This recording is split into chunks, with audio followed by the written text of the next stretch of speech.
Okay, बातें करण जौहर थे, आलिया थी वहाँ पे, अगर मैं AIB की बात करूँ, बहुत से लोग थे, रणवीर सिंह थे, अर्जुन कपूर थे, और जिस तरह की संस्कृति हम हिंदुस्तान की अलाउ नहीं करती है, उस तरह की अभद्र भाषा का इस्तेमाल करा गया था। आप as a individual, as a Indian क्या कहना चाहेंगे जो लोग भी उसमें शामिल थे? अंग्रेजी में कहावत है कि ह्यूमर इज एथनोसेंट्रिक, मतलब जहाँ जैसे in Rome do as a Romans do, हम लोग ये कोशिश कर रहे हैं कि हमारी संस्कृति जो है 5000 साल की, उसको भूल के आजकल का जो वेस्टर्न तौर तरीका चला है, हॉलीवुड का जो तौर तरीका चला है, उसको फॉलो करें, वो भी blindly.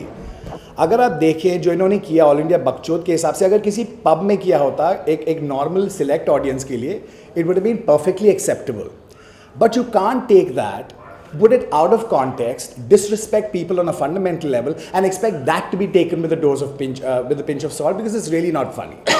I'm sorry to say it's not funny. मैंने पूरा देखा है, अनएडिटेड वर्जन भी देखा है और एडिटेड वर्जन भी देखा, और यहाँ मैं चैलेंज करता हूँ ऑल इंडिया बकचोद की टीम को, अगर तुम्हारी गाँव में हिम्मत है, if you have GMAD, then you show the unedited version, put that on YouTube and see what happens to you. देखिए, सच्चाई में हमेशा कड़वापन होता है, जो मैं बोलता हूँ वो सच बात होने की वजह से लोगों को बहुत कड़वी लगती है।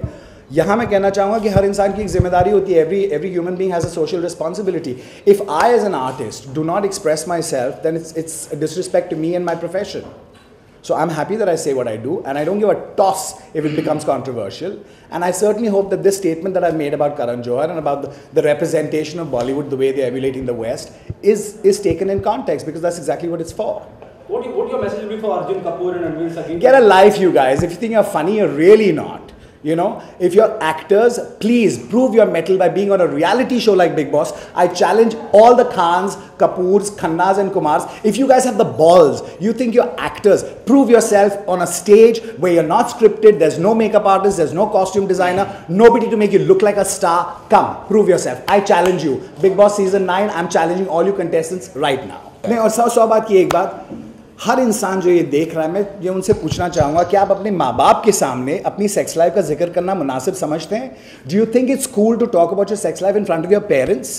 It doesn't matter whether you're gay, lesbian, bisexual, transgender.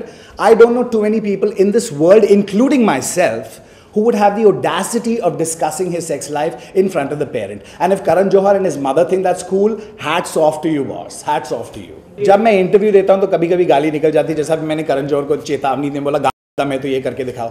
या हम बंबई वाले हैं, हर इंसान गाली देता है। हाँ, बिग बॉस के घर में कानून के खिलाफ है तो हम नहीं दे सकते, लेकिन इस मंच की मैं मतलब freedom of speech, this is my right to express myself, this is how I do it.